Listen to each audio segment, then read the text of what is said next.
Hai hai akkam jirtu hordoftoota keenya nageenya keenya iddoo jirtanitti sinaa ga'u sinin jecha arrammoo nyaata waaw baay'ee kan mi'aawu jechuudha.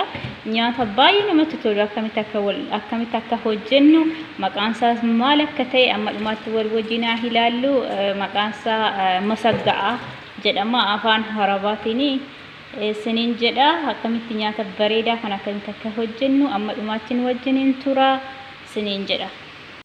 Hai akkam jirtu hordoftoota chaanaalii Araarsi nageenya keenya iddoo jirtanitti sinaa ga'u sinin jecha akkam jirtu nagaa galata rabbiin biroon nagaadha. Har'ammoo viidiyoo ajaa'ibaa sinii qabadhee dhiyaadheen jira jechuudha. Nyaata baay'ee namatti tolu baadinjaali. Kun baadinjaaliidha. Kun immoo dinnicha jechuudha. Dinnichaa fi baadinjaali lukkuun illee hin jira jechuudha. Nyaata beeshaamiliidhaan kan hojjetamu yookiin immoo akka paastaa furnoo kan jedhamu yaa'u akkasumatti kan hojjetamu jechuudha. Garuu paastaa ittiin goonu akkasumatti hojiinsaa akkaataan ittiin hojjetamu akka paastaa furnoottidha kan hojjetamu jechuudha. Yookiin immoo warri ijoolleen biyya hambaa keessa jirtan beeshaamiliidhaan kan hojjetamu jechuudha. Amma dhumaatti nu wajjiniin tura. Lukkuun illee hin jira jechuudha. Lukkuun sinittan agarsiisa akkamitti akka hojjennu. Amma dhumaatti viidiyoo kana ilaalan sinin jedha. Nyaata baay'ee namatti tolu jechuudha. Daabboo yookiin kubusiidhaan illee hin nyaatama jechuudha. Raata akkamittiin namatti tolu jechuudha. Raataaf kan ta'u yookiin irbaataaf kan ta'u jechuudha. Amma dhumaatti nu wajjiniin tura. Kunoota akkasitti jechuudha. Lukkuu dura hin affeella jechuudha. Sadal kan jedhamu immoo yookiin lafee of keessaa hin qabne hin jira. Inni kunis immoo dooroo lukkuun waxiidha kan ta'ullee hin danda'ama jechuudha. Hin affeella dura saayii dura akkasitti egaa affeellee booda fuulduratti immoo maal akkamitti akka hojjennu amma dhumaatti nu wajjiniin tura jechuudha. Amma bilchaatee jira jechuudha. Bilchaatee jira jechuudha. Amma dhumaatti nu wajjiniin tura. Kunoo amma zubdaatti godheen jira jechuudha. Zubdaa yookiin dhadhaa jechuudha. Zayitii ittiin goonu kan beeshaamilii hojjetafani. Beeshaamilee kan ittiin hojjetamu jechuudha. Maankaa tokko maankaa shoorbaa tokko zubdaa godheen jira jechuudha. Asitti bishaan xiqqoo fideen jira jechuudha. Bishaan xiqqoo fi niidoo aannan jechuudha. Niidoo daakuusaa jechuudha. Maankaa shinii afuritti godheen jira jechuudha. Shinii afurii fi bishaan burcuqqoo tokko jechuudha. Itti naqeen jechuudha. Egaa itti naqee booda akkasitti waliin dhoofna jechuudha. Bishaanii fi aannan. Bishaan fi aannan egaa akkasitti waliin dhoofnee fi booda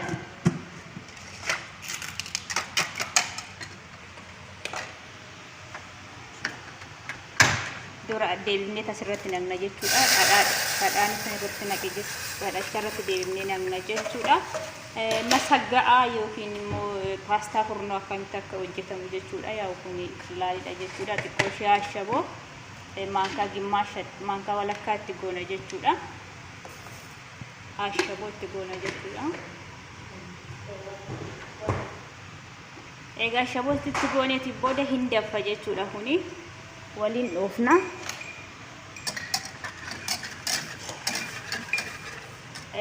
Filfil asfatu yookiin immoo qumna barbaree kan jedhamu akkasitti maankaa ishee daddachuutii xiqqootti goona. Kunoo dinnicha dura isinitti agarsiisee fi baadinjaalii sana akkasitti duwweeraa jechuudha. Yookiin duwweeraa kibbiidhaan akkasitti mureen jira jechuudha. Akkasittiin akkanatti mureen jira jechuudha. Kunoo isinitti mul'achaa jira jechuudha. Akkasitti eegan muree booda ashaboo xiqqoo irratti naqeera maankaa gimmaasha jechuudha. Isaan booda zayitii irra fa'aa zayitiin ho'ee jira jechuudha. Amma zayitii keessatti xabbamna jechuudha. Akkuma dinnicha xabbamnutti yookiin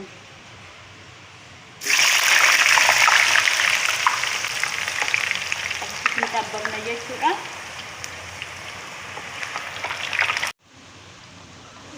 Kun amma daakuu fideen jira jechuudha. Daakuu xiqqoo fi maankaa lama bichaatti goona jechuudha. Maankaa lama akkasitti eegatti gooneeti booda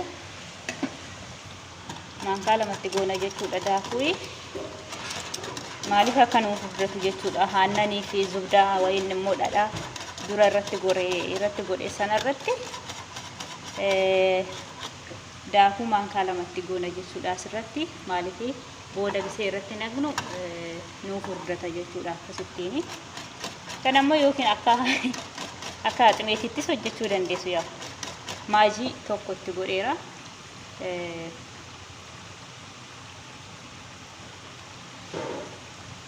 Akkasitti eega danfee booda sirriitti danfuu qaba jechuudha kuni.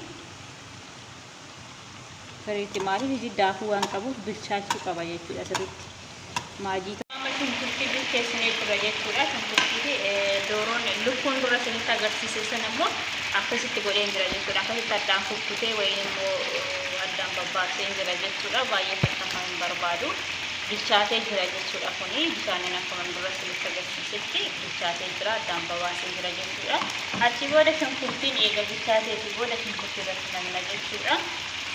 Shunkurtii eega namneetii booda waliin makanna jechuudha.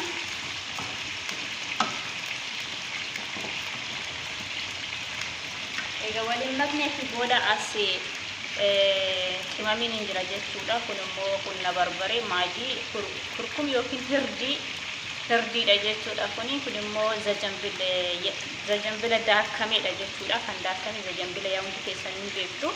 Kan daakame maankaa shaayii tokko jechuudha. Hundisuu maajii tokko jechuudha.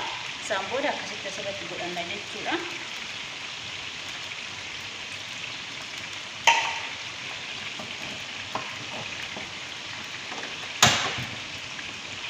Isaan booda akkasitti waliin makanna jechuudha.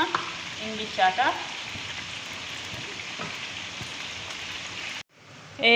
Nyaata kana akkamitti akka hojjennu amma dhumaatti wal wajjinaan haa ilaallu. Dinnicha baatinjaal as kiisiin hin jira yookiin immoo jubuuniin jechuudha. As immoo lukkuun bilchaatee jira jechuudha. Lukkuun mummurree lafeesaa akka illee keessaa baafnee jechuudha. Bilchaatee jira jechuudha. As beeshaamileen hin jira. Daakuu fi aannan maajii ashaboo gamchaa qaba jechuudha. Wanta biraa hin qabu. Daakuu maankaa 2, maajii tokko, ashaboo maankaa gimmaa.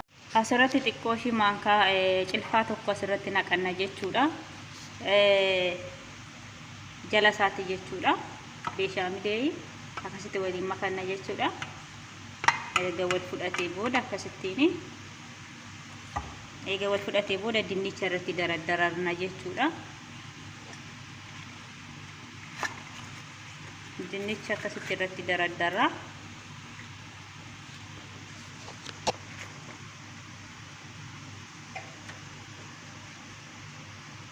Dinnichi xabbafameedha jechuudha. Dinnichi bilchaatee jira, xabbafamee akkan dura isinitti agarsiisetti jechuudha. Akkasittiin irratti dardarranna jechuudha. Yaa akka biyya keenyaatti furnoos jechuu dandeessu jechuudha. Paastaa furnoo kan jedhamu akkasuma aynatuma sanatti hojjetama jechuudha. Isaa adda miti. Dinnichaa fi baatinjaaliidhaa fi lukkuudha malee kuni yaa achirraa adda miti jechuudha.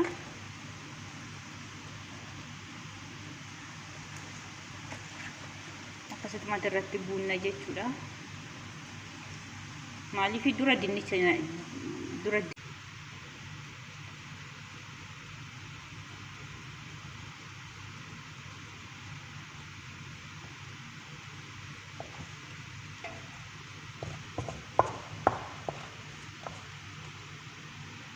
lukkuu irratti naqannee jirra.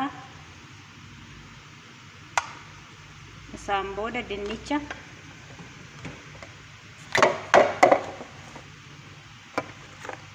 dinnichatti naqanna jechuudha.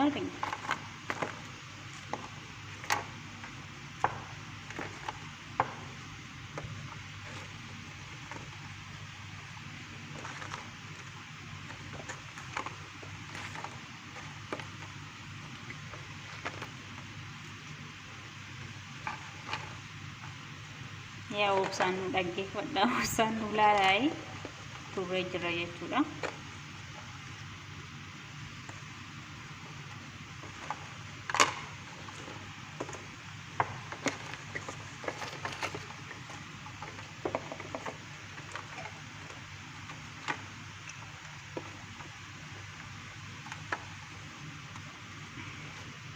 Amma finnee jira jechuudha. Yaa amma beeshaamilee irratti naqanna jechuudha.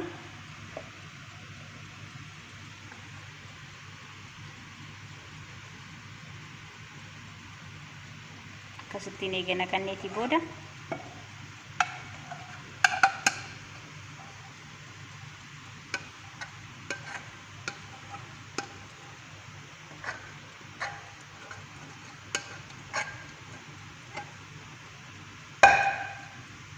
booda waliin magna jechuudha. Akkasitti irra dibna jechuudha.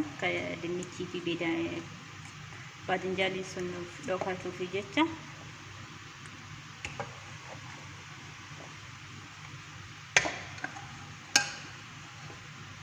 Nyaata baay'ee bareedaadha. Masaggaa jedhama እንግዲህ kun immoo chiisiidha yookiin immoo jubuun sheerii jedhama afaan arabaatiin. Afaan keenyaatti immoo chiisiidha jechuudha. Chiisii hundi keessan iyyuu beektuudha yaada. Viizaa namni kan ittiin hojjetamu jechuudha.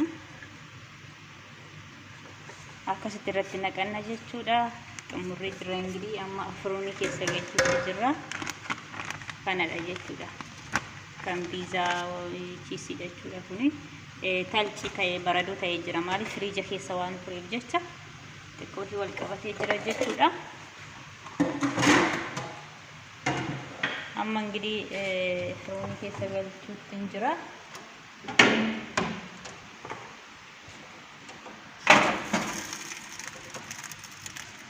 Jalaa fi gubbaa lokkosee jira jechuudha.